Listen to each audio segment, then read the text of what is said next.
gemetar, kalahkan tipu dayanya dengan kuasa namanya. Bangkit, serukan nama Yesus. Maju, Maju, nyatakan kuasanya. Kita buat iblis gemetar, kalahkan tipu dayanya dengan kuasa namanya. sama-sama nyanyikan. Nama Yesus, menara yang kuat. Nama Yesus, kota benteng yang teguh. Nama Yesus, Nama Yesus, kalahkan semua musuh. Nama Yesus di atas segalanya. Amin. amin Tuhan, kami percaya.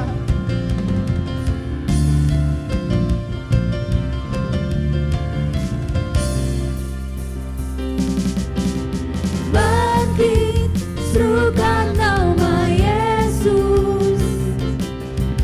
Maju, nyatakan kuasanya. Kita buat iblis gemetar, kalahkan tipu dayanya dengan kuasa namanya. Bangkit, serukan nama Yesus. Maju, nyatakan kuasanya.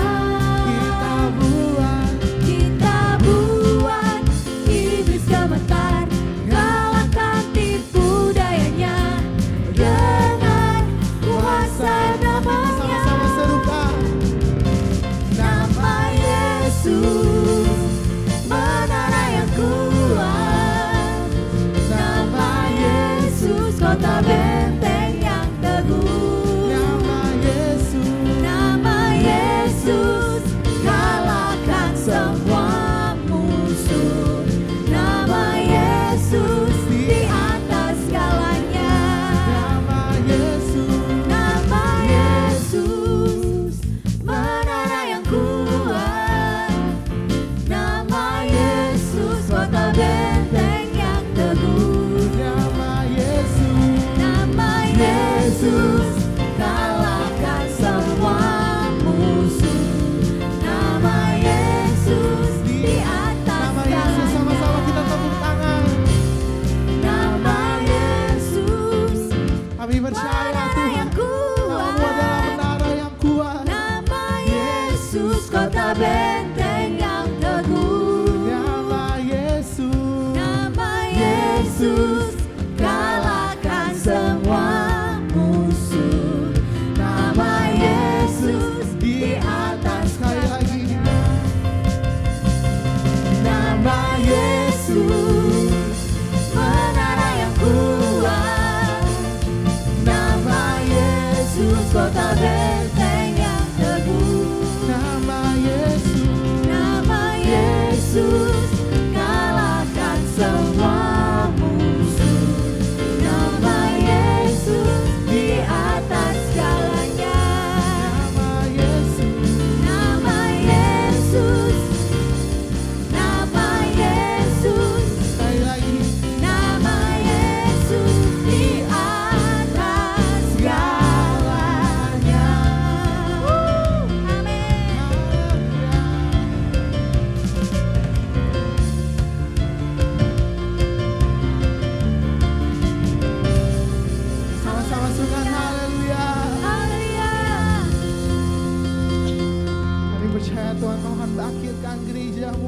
akhir zaman ini.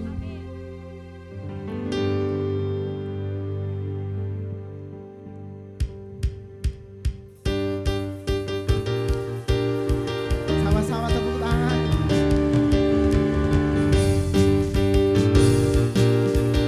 Kau yang bangkitkan kami Tuhan. Bangkit gereja Tuhan sekarang. Kami akan maju Tuhan. Maju dalam kuasa Roh Kudus.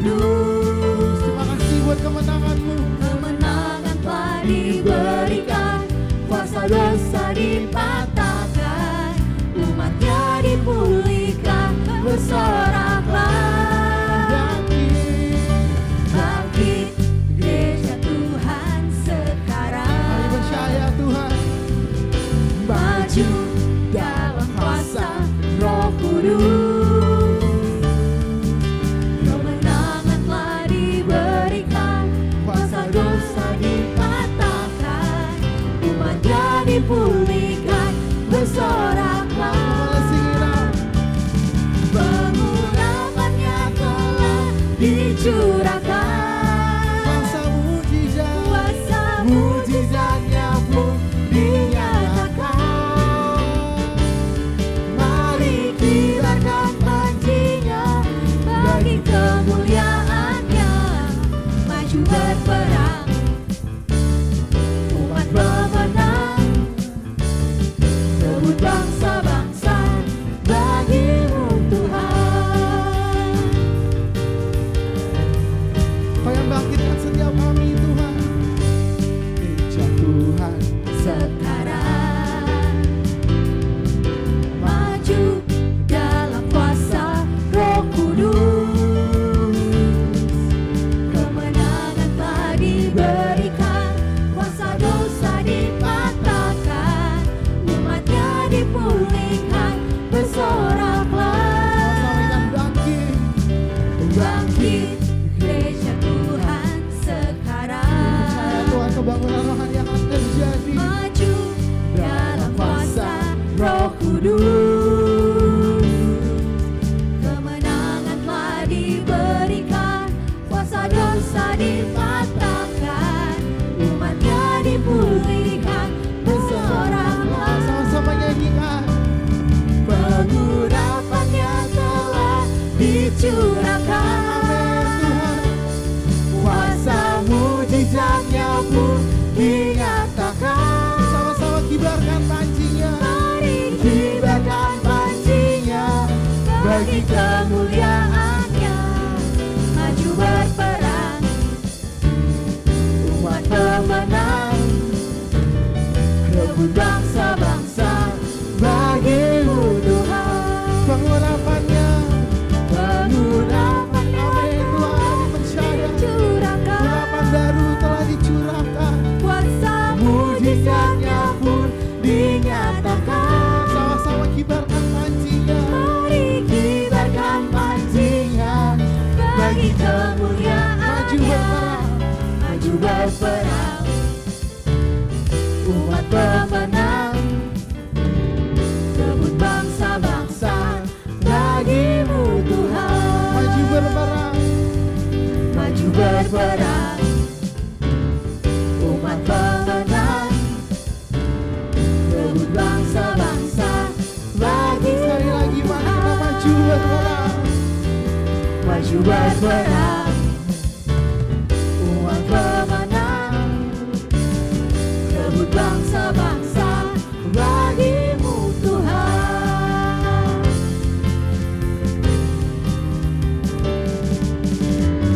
Amin. Sama-sama sekarang haleluya. Kami percaya Tuhan Kau akan berdiri di depan dan berperang buat kami. Kami akan memperoleh kemenangan. Amin. Kita sama-sama siapkan hati kita untuk lebih dalam lagi menyembah Dia.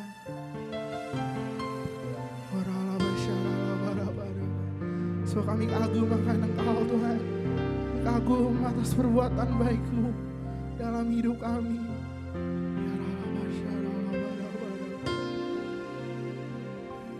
Kau sungguh indah tiada taranya, sungguh menakjubkan,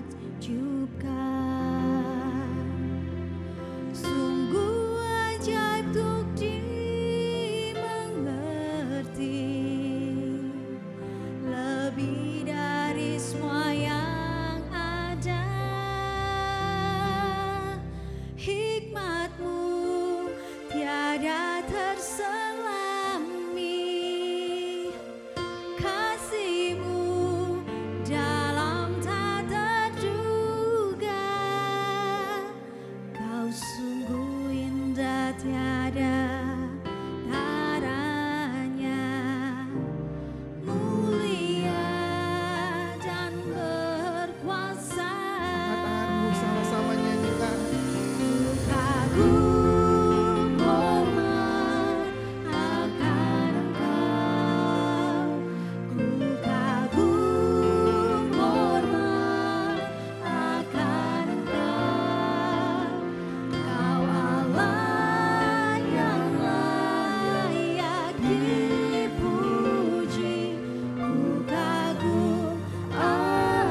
Sungguh lagi mari jemaat Tuhan, kita nyanyikan dari awal. Kau sungguh indah tiada taranya, Sungguh menakjubkan Tuhan. sungguh menakjubkan, sungguh ajaib untuk dimengerti, lebih dari semua yang ada. Hikmat-Mu tiada terselami, Kasih-Mu dalam tak terduga. kasih-Mu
Puji Tuhan, Kau ajaib dalam hidup kami.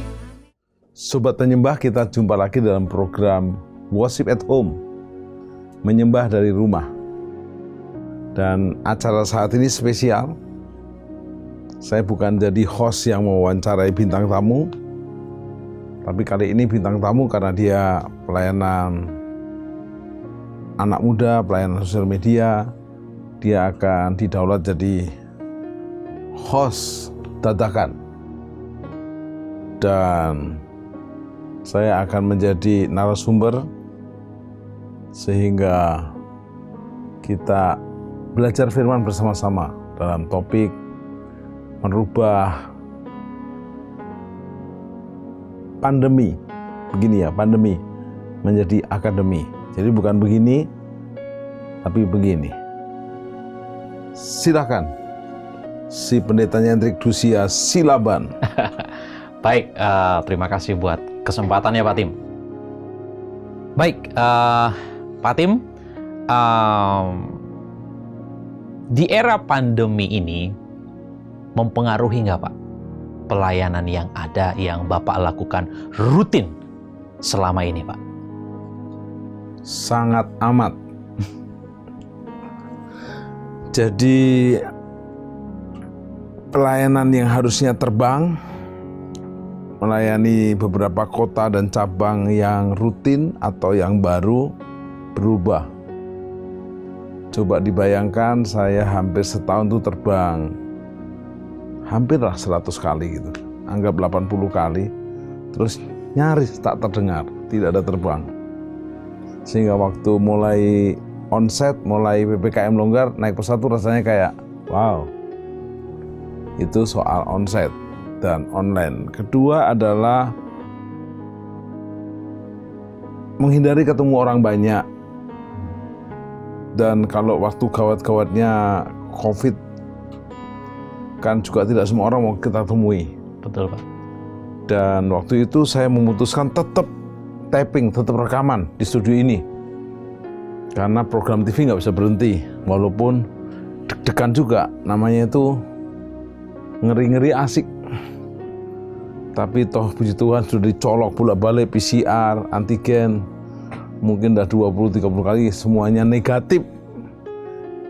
Udah vaksin 2 kali, sudah prokes ketat dan sehat.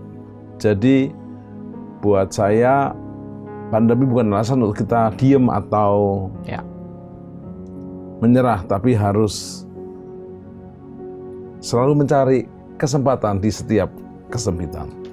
Ya, puji Tuhan Pak Tim.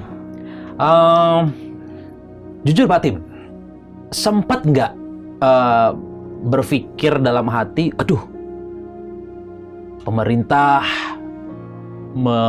menutup sementara tempat-tempat ibadah, sempat berpikir nggak, aduh ini mau ngapain, mau buat apa, sempat mentok nggak Pak, atau bingung gimana ini solusinya sekalipun ada online gitu Pak? Baik, karena kita punya kitab suci yang sangat jelas, Roma 13, hormatilah pemerintah, pemerintah adalah wakil Tuhan. Jadi buat saya dan pelayanan kami itu nggak masalah. Langsung kita ikuti ada polanya. Tidak berkerumun. Itu ada joke itu. Joke-nya adalah pertama kali pandemi gereja ditutup hari Minggu. Ada joke bahwa iblis merasa menang. Iblis berkata, sekarang gerejamu Yesus hari Minggu telah kututup. Yesus berkata, kamu salah. Gereja Minggu ditutup tapi gereja rumah. Gereja Minggu di gedung hari Minggu ditutup tapi gereja rumah. Dari Senin, Selasa, Rabu, Kamis, Jumat, Sabtu. Gereja rumah dibuka di mana-mana, baik onset terbatas dan juga online. Jadi itu bahkan merupakan tantangan. Oh nggak boleh begini, kalau begini. Seperti pemain bola. Kalau striker yang profesional, ada musuh nggak masalah. Iya. Justru makin jago kipernya, makin bagus kok bikin golnya. Misalnya musuh kita justru nggak bisa apa-apa, kurang seru gitu misalnya. Iya Pak. Kalau sampai misalnya MU lawan kesebelasan di negeri kita beda lagi ceritanya. Tapi kalau MU lawan Chelsea lah itu seru 1-1. Ya. Baik, Pak Tim. Di era pandemi ini, ya banyak orang melihat dari sisi negatif.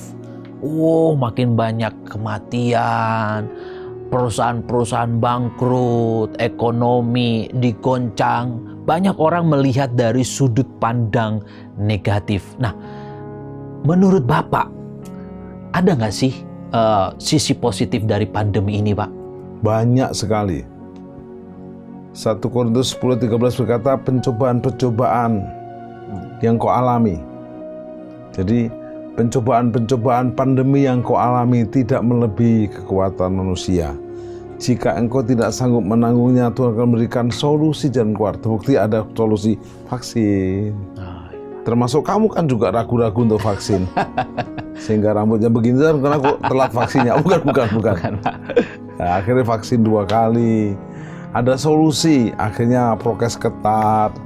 Naik pesawat tanpa makan dan minum. Lalu jaga jarak. Kalau perlu khotbah pakai masker. Kalau memang jaraknya dekat. Jadi sisi positifnya jauh lebih banyak. Kedua, pelayanan kita menjadi terbuka luas karena sosial media membuat dunia maya menjadi lautan di mana kita menjala dan memancing ikan. Saya bisa buat ibadah sekali tayang, seluruh dunia ikut. Sehingga saya sudah mulai hafal. Kalau saya bikin acara jam 4 pagi, berarti di Amerika jam 4 sore, di Eropa jam 11 malam. Jadi tahu jam-jam di dunia sehingga kita tahu, saya buat ibadah Okumu ini malam jam 7 malam di Indonesia, di Hongaria, di Eropa Tengah jam 1 siang. Ketiga adalah kita disadarkan bahwa dunia ini memang bukan tempat kita untuk selamanya. Ini hanya sementara. Setuju, Pak Tim. Kita sadar kita sedang menuju pada kekekalan surga atau neraka. Nah, ini kayak shock terapi, orang sadar. Jangan hanya mau di dunia. Nanti kita receh, nggak bawa sertifikat rumah dan sebagainya.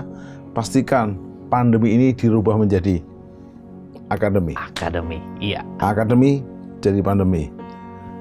Pandemi jadi akademi. Yes.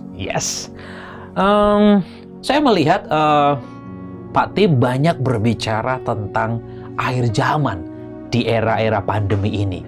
Kenapa, Pak? Ada apa dengan akhir zaman, Pak?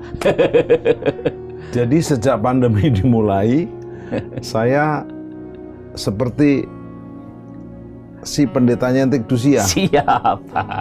Mencoba untuk apa need-nya orang, kebutuhannya orang. Kalau kamu bahas perceraian, KDRT, pernikahan dan sebagainya, saya membahas akhir zaman. Bahkan saya mau jujur nih, saya sudah sekolah S1, S2, S3, mohon maaf oleh anugerah Tuhan. Dan saya juga sudah hampir 30 tahun khotbah. Saya tidak pernah membahas tentang kitab Wahyu. Tapi sekarang saya harus membedah kitab Wahyu dari pasal 1, pasal 2, 3, 4, 5, sekarang lagi memasuki pasal 7. Wow. Tentu tidak mudah, ada 7 meterai, 7 sangkakala, 7 cawan, 7 semua diuraikan, ternyata semua ada rahasianya dan powerful. Baik, Pak. Jadi saya buat seminar akhir zaman setiap Sabtu jam 1 siang yang bergabung cukup banyak. Tambah lagi Minggu siang 1.30 juga cukup banyak. Jadi masih merupakan kebutuhan orang. Itu yang ikut kelas-kelas akhir zaman ataupun seminar-seminar akhir zaman yang Bapak buat itu orang tua atau orang muda, Pak? Nah, kita perlu tahu nih, Pak. Jujur ya, kebanyakan orang tua. Apakah orang muda tidak tertarik dengan kedatangan Yesus atau gimana, Pak? Bisa jadi hanya beberapa belas saja. Oke. Jadi hampir 100 orang itu kebanyakan tua dan banyak yang wanita. Jadi di mana yang pria, di mana yang muda belum. Tapi saya lagi tertantang ini. Iya Pak. Collab sama Dulos untuk bikin anak muda yang mengerti akhir zaman bisa gitu. Atau anak muda menikah dulu sebelum kiamat gitu. Siap Pak Tim. Nah, bisa nggak sih Pak kita katakan pandemi ini benar-benar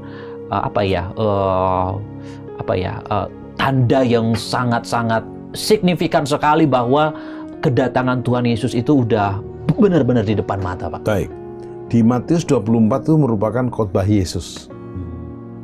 Jadi kalau kita lihat Alkitab bahasa Inggris, warnanya merah semua, artinya ucapan Yesus langsung.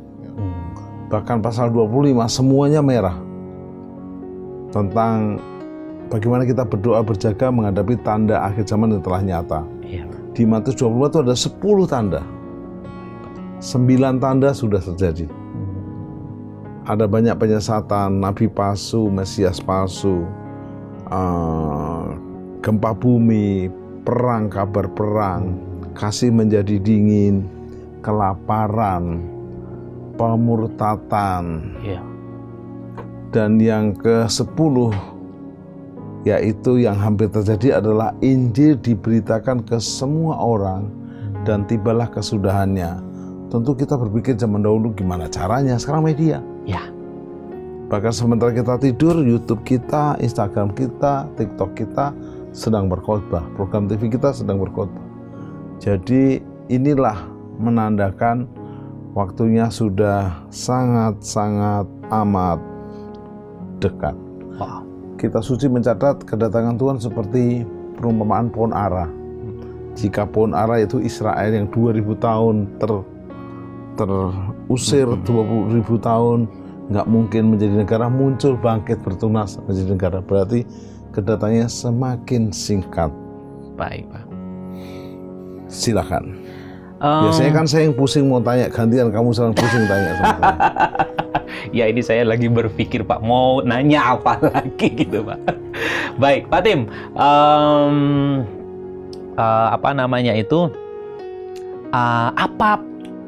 apa syarat supaya kita itu benar-benar nanti akan bertemu dengan Tuhan Yesus? Apakah KTP Kristen cukup? Apakah sertifikat baptisan cukup? Apakah kita jadi pendeta itu langsung otomatis nanti ketemu sama Tuhan Yesus? Bagaimana Pak Tim? Di 1 Korintus pasal 15 ayat 51 ada rahasia. Rahasia sangkakala akan berbunyi. Yesus akan datang di awan-awan dan kita yang sudah siap akan diangkat. Wow. Namanya rapture, rapturo. Juga sejajar dengan 1 Tesalonika pasal yang keempat ayat 16. Lagunya, kalau zaman ini lalu pada hari kiamat, kalau sangkakala bergema, kalau orang pilihannya berkeliling taktanya, kalau namaku dipanggilku ada, kalau bunyi sangkakala, kalau bunyi sangkakala, kalau bunyi sangkakala, kalau bunyi sangkakala, ku ada. Kita itu di dunia seperti sedang transit. Misalnya kita mau ke Amerika, bisa transitnya di Singapura atau di Narita, Jepang atau di Hong Kong. Nah, sementara kita transit itu kita akan perhatikan gate-nya berapa, jam berapa. Dan waktu kita lapor akan dipanggil nama kita. Kalau kita terlambat ditinggal oleh pesawat. Karena pastikan nama kita ada, daftarkan. Untuk saya pergi ke Amerika, ke Eropa, ke Australia, saya nggak bisa pakai KTP. Jadi KTP Kristen nggak berlaku, mohon maaf. Harus pakai paspor kalau keluar negeri. Paspor nggak cukup, harus visa. Untuk visa ada syarat, foto keluarga, foto pakai ukuran yang betul, background yang betul, ada rekening bank, rekomendasi, undangan, tetek, bengek tetek, dan harus dipenuhi. Kalau nggak dapat. Ini mau ke Amerika, ke Eropa, ke Australia, belum ke surga. Nggak lalu, ada pengumuman surga lagi kosong, masuk aja. Bukan. Memang ada perumpamaan raja itu mengundang orang-orang untuk pesta, tidak ada yang datang, disuruh panggil semua orang yang di pinggir jalan, di perempatan, tetapi tetap harus pakai baju pesta yang disediakan raja. Nggak pakai, tetap keras kepala, dibuang dalam kertak gigi dan neraka jahanam. Iya Pak Tim. Bagaimana dengan pendeta Pak Tim? Baik. Pendeta itu jabatan legalitas kepada pemerintah dan organisasi. Contoh, karena saya pendeta, saya bertanggung jawab pada sinode saya. Jangan saya lah, teman saya seseorang pendeta, dia bertanggung jawab pada sinodenya. Kalau dia nikah lagi, selesai, cabut kependetaannya. Dia nggak boleh nikah lagi. Atau dia pendeta namun dia penipu, pembohong. Jadi ada pertanggungan jawab kepada pendeta pembina di atasnya dan sinode di atasnya. Tetapi kalau secara Alkitab, nggak ada kata pendeta di Alkitab. Yang ada adalah hamba Tuhan atau hamba setan. Jadi kalau ngaku pendeta, punya surat pendeta, tapi kelakuannya pendekar, nggak masuk. Bahkan dia mungkin masuk neraka yang paling dalam. Baik Pak. Iya. Berarti pendeta tidak otomatis masuk ke sorga atau bertemu dengan Tuhan Yesus nantinya Pak Tim ya? Iya. Ini contoh ilustrasi walaupun tidak tepat tapi sebagai gambaran boleh. Waktu lagi antri di surga, Rasul Petrus membantu kira-kira untuk pembagian mahkota. Karena orang percaya yang bertobat terima Yesus pasti masuk surga. Tapi mahkotanya yang berbeda. Baik. Waktu ada antrian, pendeta antri di belakangnya supir bis jemaatnya. Dia berpikir, pasti mahkotaku dibanding supir bis itu, saya lebih besar. Gembala, dia supir bis. Iya. Waktu pembagian dia kaget. Supir bisnya lebih gede, lebih indah, dia lebih kecil. Dia protes. Rasul Petrus ada kesalahan administrasi. Loh kok saya kecil? Dia sopir, saya pendeta. Saya lihat buku, kata Petrus. Benar, kamu pendeta dan dia sopir bis. Namun, kamu pendeta yang malas. Khotbah tanpa persiapan, khotbahnya itu-itu saja. Sementara kamu khotbah, jemaat tidur. Dia memang sopir bis, tidak khotbah seperti kamu. Tapi dia suka ngebut kejar setoran. Saking ngebutnya aja, penumpangnya takut pada berdoa. Nah, jadi goalnya bukan statusnya. Baik. Bukan berarti kalau saya usul jadi pendeta yang ngebut, jangan juga. Iya Pak. Pandemi dirubah menjadi akademi. Nah, sebenarnya Pak, apa aja sih yang bisa kita lakukan di era pandemi ini Pak? Karena banyak orang hopeless, udah nggak tahu buat apa, bersungut-sungut, ekonomi melemah lah, di PHK dan lain-lain. Nah, bagaimana mengubah kondisi ini menjadi ladang berkat gitu loh Pak? Jadi merubah pandemi menjadi akademi atau pandemi menjadi akademi adalah selalu mencari jawaban, selalu mencari terobosan di balik masalah. Itu namanya akademi. Pemenang. Tapi pecundang. Selalu cari masalah di balik semua tantangannya ada. Harusnya kan mencari jawaban Tuhan. Dari setiap kesulitan, masalah, pasti ada pertolongan Tuhan. Amin Pak. Di setiap kesempitan ada kesempatan. Jangan dibalik, ada kesempitan di tengah kesempatan. Jadi berbalik-balik. Dan Yesus pun lahir di kandang kambing domba. Itu juga pandemi tersendiri. Baru lahir dikejar-kejar Herodes. Terus akhirnya Yesus sepanjang hidupnya juga ditolak oleh Yahudi, Farisi. Bahkan akhirnya dia disalibkan. Dia dikuburkan. Udah dikubur aja tidak menyerah, bangkit.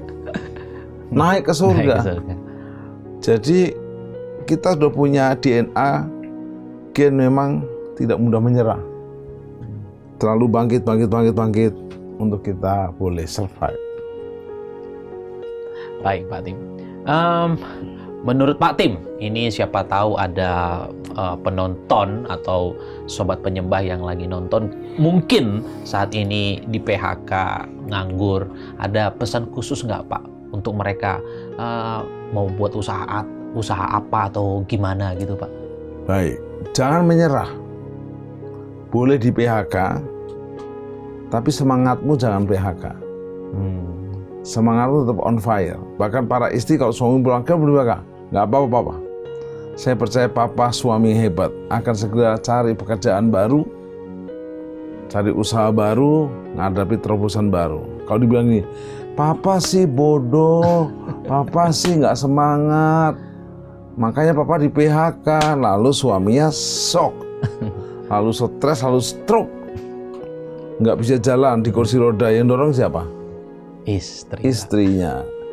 Jangan membuat suami stroke, nanti istri tambah-tambahan kerjaan baru. Iya, Pak. Bilang, kamu bisa papa, ayo bangkit, jadi survive. Pendeta juga demikian. Nggak bisa khotbah di gedung gereja, kita bisa khotbah di Zoom, khotbah di Facebook, khotbah di YouTube, khotbah di Instagram, khotbah di TV, betul. Apa aja. Dulu TV kita kan di casting, di YouTube nggak ada casting. Ya, Pak. Itu hukum rimba terjadi. Kalau bagus ya jadi berkat, kalau nggak bagus ya nggak berkembang channel YouTube-nya, Pak. Ya. Pandemi dirubah menjadi akademi. Baik, sebentar lagi kita akan merayakan Natal nih, Pak. Ini adalah Natal yang kedua mungkin ya kita di era pandemi ini. Ini bagaimana nih, Pak? Jadi Natal itu artinya kelahiran. Lahirnya Sang Juru Selamat. Jadi sejak Yesus dikandung itu udah pandemi. Karena waktu Maria mengandung nggak diterima. Kok ada gadis perawan hamil? Tapi muncullah Yusuf. Yang istilahnya udah dikerjain oleh malaikat untuk dia menjadi backup dan akhirnya jadi suami Maria. Waktu lahir, pandemi juga. Waktu bertumbuh, pandemi juga harus mengungsi ke Mesir. Mengungsi ke Mesir bukan naik pesawat atau naik bis, jalan kaki. Tetapi Yesus tetap survive. Nah, Natal di pandemi di tahun kedua ini, pastikan seperti tema yang diberikan oleh PGI, Persekutuan Gereja Indonesia, yaitu Immanuel. Tepatnya lagunya berkata, Immanuel, Immanuel, namanya disebut Immanuel, Allah serta dalam kita, namanya disebut Immanuel. Jadi Immanuel itu Allah beserta, bukan di era pas baik-baik aja. Mau era pandemi, tsunami, krisis ekonomi, dan II yang lainnya. Justru di saat goncangan itulah Tuhan menunjukkan kita sedang punya kerajaan yang tidak terguncangkan, seperti lagu biar bumi akan berlalu, biar bulan tak bercahaya lagi, biar langit akan bergoncang, matahari pandemi terus bersilih berganti, tetapi kita pegang janji Tuhan. Amin. Bahwa kita tidak tergoncangkan. Yes. Banyak keluarga cekcok nih, Pak. Gara-gara pandemi. Bukan cekcok, KDRT. KDRT. Perceraian. Gimana Lalu ini, pertanyaannya Pak? apa? Pertanyaannya ada, apakah mereka tidak mengerti cara mengubah pandemi menjadi akademi, atau gimana? Kurang pengetahuan atau memang gimana, Pak Tim? Kan udah download program di YouTube Anda, jawab aja langsung. Oh iya. Mungkin penonton atau sobat penyembah mau tahu dari versi Iya, Bapak. dia kayak tes saya ya, oke, saya jawab. Jadi kenapa ada cekcok sehingga akhirnya cekot-cekot, sehingga giginya bisa copot, akhirnya check out. Jadi memang akibat pandemi ini KDRT meningkat, masalah rumah tangga meningkat, bahkan perceraian meningkat drastis. Mengapa? Biasanya suami istri ketemu cuma beberapa jam saja, Iya, Pak. kemakan tidur, kemakan kerja, ini ketemu 4L namanya, lu lagi, lu. Jadi akhirnya tidak pintar membuat komunikasi yang benar. Jadi saya pernah wawancara Pak Jarod, kalau pacaran tuh komunikasinya bagus, karena ada cinta. Kami beda, kami tidak cocok, tapi kami cinta. Cinta itu yang merekatkan semuanya. Tapi setelah menikah, cintanya turun, sehingga cekcoknya lebih gede. Jadi harus tetap melekat kepada Yesus. Yesus adalah pokok kita carang. Mau goyang, mau badai, mau topan, nempel sama Yesus, maka kita akan tegar pada masa sukar, merambat saat dihambat, melejit saat kejepit. You understand? Understand, Pak. Yes. Kalau memang pandemi ini diizinkan oleh Tuhan atau bagian dari rencana Tuhan supaya Injil makin disebar ke seluruh dunia, boleh nggak kita menolak pandemi ini atau berdoa supaya cepat berlalu, Pak? Baik. Pandemi pasti bukan dari Tuhan. Tapi tidak ada yang terjadi di muka bumi tanpa seizin Tuhan. Iya, Pak. Kontrol utama itu Tuhan. Tuhan izinkan. Karena Tuhan izinkan dan kita diberi kuasa oleh Tuhan untuk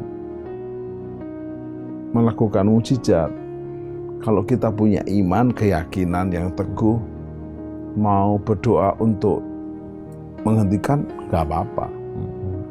Tapi yang nggak boleh adalah Anda berkuar-kuar berkata, sebentar lagi karena saya akan hentikan, maka saya akan berhenti. Lu udah melebihi Tuhan. Lu hanya bisa minta Tuhan bekerja. Nah, tinggal sikap hatinya. Tapi juga kita nggak boleh, Tuhan aku nggak minta pandemi ini diangkat, aku minta dibuat lebih heboh. Itu namanya doa iseng.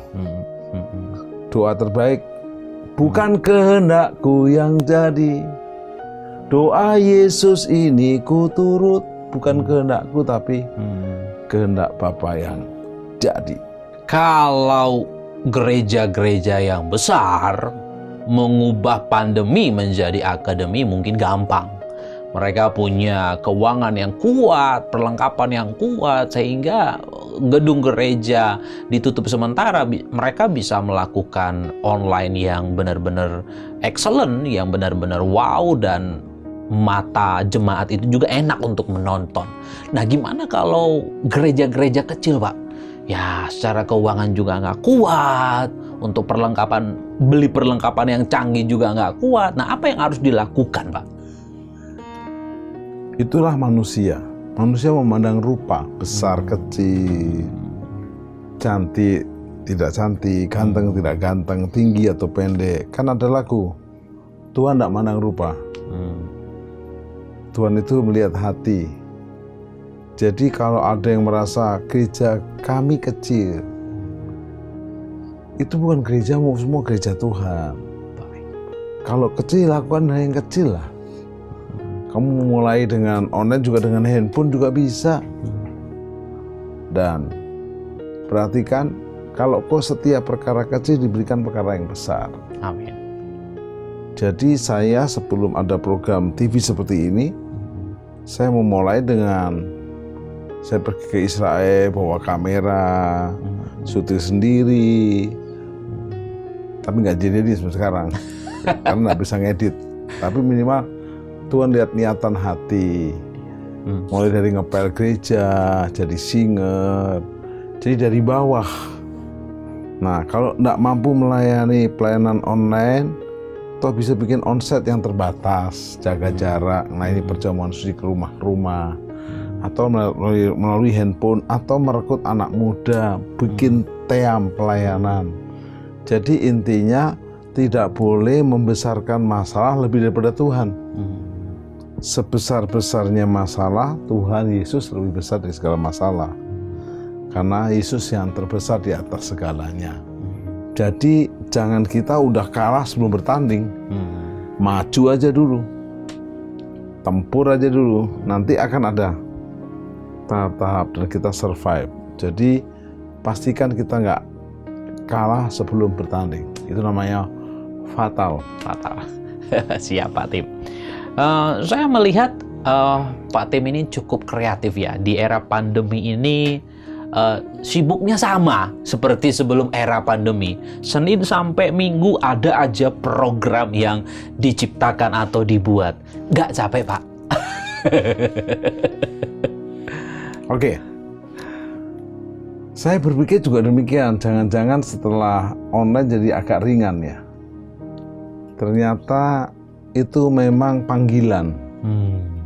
Dulu saya masih ingat kalau saya khotbah di Jogja tiap minggu pertama, saya mulai khotbah Sabtu malam, Sabtu sore, Minggu pagi jam 7, jam 9, jam 11, jam 2, jam 4, jam 6, 7 kali ibadah. Wow. Onsite. Iya.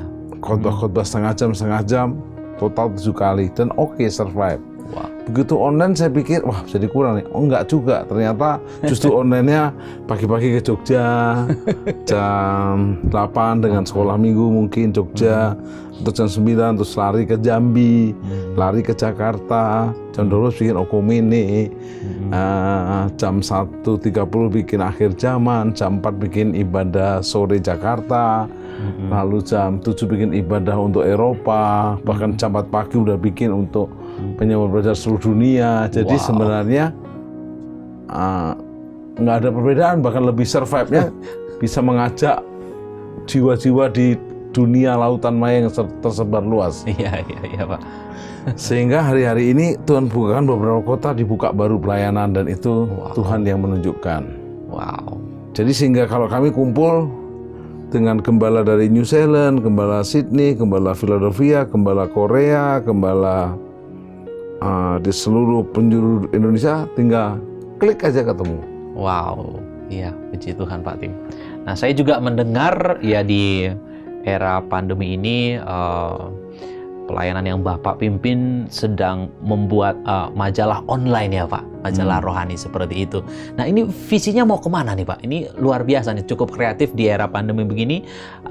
Ada sesuatu hal yang diciptakan yang bisa dinikmati oleh orang banyak. Jadi majalah online ini, karena sekarang orang tidak lagi ada waktu pegang majalah fisik.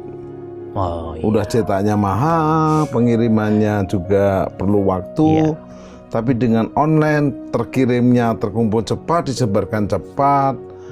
Tentunya bukan saya yang buat, ada team pelayanan. Saya mengembangkan dalam pelayanan itu bukan super pastor. Karena super pastor itu mirip dengan Superman. Semuanya dikerjakan sendiri. Iya, Pak. Sebenarnya Superman itu bisa itu karena film aja. Ada sutradara dan ada kru yang mengerjakan semuanya. Tapi kalau dalam pelayanan tidak ada super pastornya, ada super team. Siap.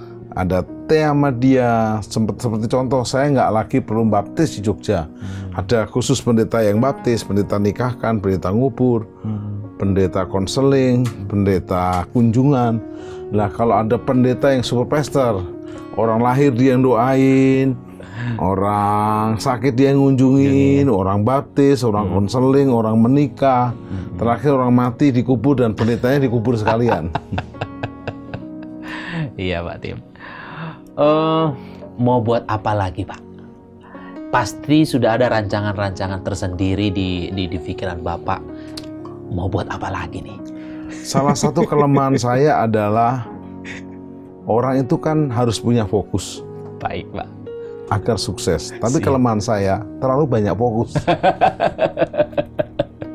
Iya, Pak. Karena terlalu banyak fokus program, jadi kurang fokus. Kurang fokus ya. Jadi saya lagi ngerem-ngerem jangan buat apa-apa lagi kecuali Tuhan suruh. Oh, baik, Pak. Karena kalau Tuhan contoh bikin penyembahan fajar. Coba saya tanya, mudah nggak mengajak orang ibadah jam 4 pagi tiap hari? Tiap hari. Kalau mungkin jam 4 sore atau jam 7 malam mungkin mudah, Pak. Tapi Iya. kalau membangunkan orang jam 4 pagi itu susah, Pak. Jadi kami sudah oleh anugerah Tuhan sejak November tahun lalu kami bikin penyembahan fajar jam 4 sampai jam 5. Wow. Kira-kira 200 peserta tiap hari. Iya, Pak. Dan oleh anugerah Tuhan saya mau bersaksi kemuliaan bagi Yesus Tuhan. Saya dan istri belum pernah absen. Wow. Entah tidur jam berapa, Pokoknya bangun, setengah Pak. 4 bangun. Antara berjuang dan tidak, lama-lama sudah terbiasa. Iya, Pak. Jam 4 sampai jam 5 sampai jam 6 bikin lagi. Bukan penyembahan fajar yang gabungan, tapi untuk intern sinode.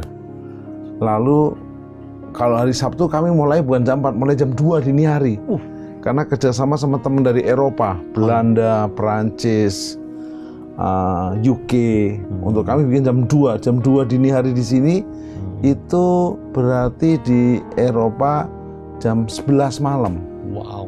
9 atau 10 malam. Terus sambung sampai jam 4, jam 4 jam 5, jam 5 jam 6, jam 7.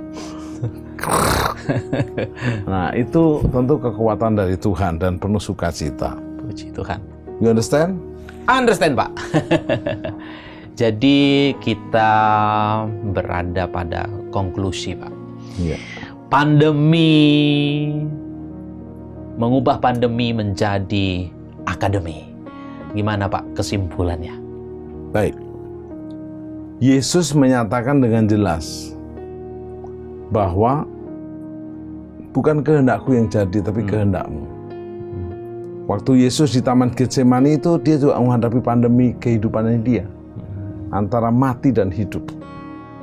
Kalau boleh Bapa, lalukan pandemi ini daripadaku. Tapi bukan kehendakku yang jadi, tapi kehendakmu. Sementara berdoa, berkeringat, keringatnya campur darah, 3 muridnya yang top-top, Petrus, Yakobus, Yohanes, tidur. Tapi Yesus menang dan dia berkata, kehendakmu yang jadi. Sehingga Yesus diludahi nggak membalas, ditinju nggak membalas, disalib, dipaku, digantung sampai mati. Tapi hari ketiga dia bangkit. Jadi jalanilah pandemi ini jadi akademi. Kadang-kadang buat kita setengah mati. Kalau perlu bahkan mati beneran. Dalam pengharapan, dalam bisnis, dalam keluarga. Tapi ada kebangkitan. Waktu kita bangkit justru menyatakan kemuliaan Tuhan. Jadi Bapak Ibu Saudara yang mengikuti program Worship at Home ini, yuk jangan ambil sisi negatifnya pandemi, sisi positifnya. Waktu kita melihat positifnya, kita akan lihat penyertaan Tuhan. Kuncinya sebagai ranting nempel sama pokok, nempel sama Yesus. Waktu murid-murid Yesus sedang naik perahu, tapi Yesus ada di perahu itu. Lalu badai topan, perahunya hampir tenggelam. Tapi ada Yesus di situ. Selama ada Yesus tidak akan tenggelam. Nggak lucu lalu koran menulis Galilea Post, Yesus tenggelam. Nggak mungkin. Jadi kalau Anda nempel sama Yesus sebagai ranting yang nempel sama pokok, Anda nggak pernah akan tenggelam karena pandemi ini. Justru Anda akan survive. Buat sebagian banyak orang Israel, Goliat adalah ancaman. Pandemi yang mengerikan. Buat Daud, Goliat adalah promosi. Jadikan pandemi ini promosi buat hidupmu kalau engkau merubahnya menjadi akademi, di mana kau belajar sekolah kehidupan bersama Yesus. Dan Yesus berjanji, belajarlah kepadaku, karena aku lemah lembut dan rendah hati. Dan aku akan menyertaimu sampai akhir zaman waktu kita melaksanakan amanat agungnya. Mari kita berdoa. Bapa, kami mau bertekad bersama Yesus menjadikan pandemi ini bukan epidemi, bukan krisis ekonomi yang bertubi-tubi, silih berganti, tapi sebagai akademi kehidupan iman kami. Dan kami siap untuk menjadi ranting yang nempel pada Yesus, kepada pokok. Dan kami tahu kami akan disertai Yesus sampai akhir zaman. Tuhan turut bekerja bersama kami, sehingga kami yang sakit disembuhkan, yang lemah dikuatkan, yang perlu pemulihan dipulihkan, terlebih disertai sampai akhir zaman. Berkat Bapa, Yesus, dan Roh Kudus, dalam nama Yesus. Amin. Sampai jumpa di program Worship at Home yang akan datang.